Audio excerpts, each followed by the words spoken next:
I've been wanting to make a video on my opinions of the Overwatch 2 beta for a while now, but unlike everyone else who makes these, I wanted to wait to see how the devs patch the game week by week. I'm glad I did, and we'll get to that topic later on in the video, but the devs made some pretty good changes. I'm someone who's played this game for a while, and I knew generally what I could expect from this beta. However, when it was marketed to people as Overwatch 2 PvP beta, casuals and people coming back to the game were going to be expecting a lot more from it. It should have been more along the lines of Overwatch 5v5 PvP beta or something like that. It would probably get less installs, but at least not as many people would be disappointed in it. I think Overwatch 2 should be mainly about the PvE aspect of the game, so I'm expecting that's where most of the effort has gone after all these years. 5v5 is a mixed bag for me because it brings some great things, but also some bad things. One of the positives is that one less tank, there's no more multiple barrier bullcrap that you have to deal with. Way less of just shooting into shields like for the whole entire match. It was so annoying. With one less tank, however, comes the downside of less team synergy. The game starts to feel a lot less like Overwatch over time and more of a Call of Duty game with extra abilities. Everyone just seems to be doing their own thing all the time. Now this could just be because there's no competitive mode, which I'll get into later, but either way the gameplay does feel odd at times, especially for supports who got the least amount of changes. However, in some future patches the devs actually acknowledged this problem, at least, and even gave Zen a mega kick. It's pretty fun. For me, I think it would be interesting to see how 6v6 would work with all these changes. Obviously the tanks, like their health pools, would have to be nerfed and some of their abilities, but it would be interesting to see how the game would play. But overall, I think I have to wait until the competitive mode is active to actually give my thoughts on 5v5. Now for the reworks, I think Orissa's rework is the best out of the three in my opinion because her gameplay style completely changed and has become a lot more fun. However, I do think there are other tanks right now that are better options or just do her job as a brawl tank better. Doomfist's rework as a tank is pretty great because he keeps his awesome mobility to where he can still do rollouts and he has become more tanky of course. The only issue I have with the rework is that there is little incentive to actually do rollouts now. The purpose before was to get the seismic slam damage charged up because the higher you were, the more damage it would do, and you just get a free kill and get out. But his seismic slam now, you don't get a damage amp or anything the higher you go, so there's no incentive to go super high and do a rollout and get out. And then for Bastion, I like the idea behind his rework, but the problem is he's still bottom tier. At least now he's going to be less of a boomer bust character. It's just the only good part of his kit right now is his sentry, but when it's on cooldown, he's just a useless robot that goes pew pew sometimes.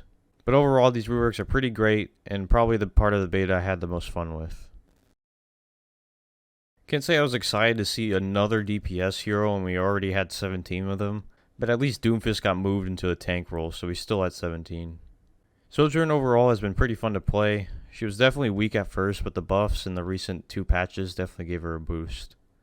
And then she just felt pretty great to play after those, so good job on that devs. But yeah, overall fun hero that wasn't broken on release. I'm going to be mentioning Donkey's video here because it was the thing that brought up the whole role queue versus open queue discussion. I'll leave a link to it in the description because he makes some pretty good points from a casual perspective, but he also makes some wild claims to be honest. But I'm going to have to say that role queue is way better than if we still had open queue. They eventually added open queue into the beta, and I can tell you now it's a lot of unbalanced garbage where nobody plays support and you don't get healed at all.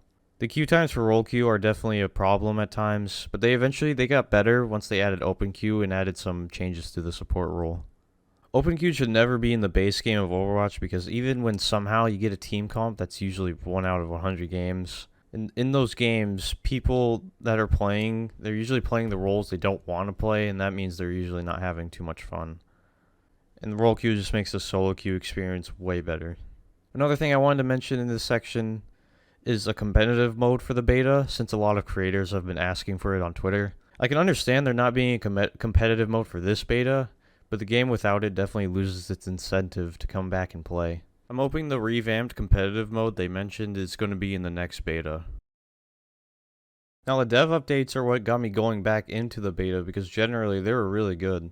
They mention almost every problem the community has with the beta, and they talk about some things they are working on in relation to that. The balance updates were also pretty cool in adding improved kill feed UI and some hard nerfs to Soldier because he was pretty dang broken in the beta. Still kind of is. But generally I'm happy with the updates the devs have given us. First impressions of the looks of everything were definitely negative for me. However, I got used to it now, and I think the simplicity of everything is quite nice. They also changed the crappy headshot indicator too, which was a nice change. The concept of the leaderboard I really like actually. It's just like in Valorant where it's nice to see how everyone is doing and how you're doing compared to the enemy team and what is the problem on the enemy team because you can also see their stats. I know people have said that toxicity could definitely be a problem, but I think that stuff is just unavoidable. It's gonna come no matter what. I will say though that the look of the leaderboard is pretty annoying, but they did mention that they will change that in the future and they're looking at some concepts now. To conclude this video, it was pretty sad to see casual players being so disappointed in the beta, but I think they have the right to because how it was marketed to them. But at least personally, I had a pretty good time with it, and seeing the dev updates, I think I have high hopes for the future of this PvP. PvE is still a mystery though. Rocks go. All he wants to do is stream all night. Lobby full. Rocks go. Never gonna play with me, but it's alright.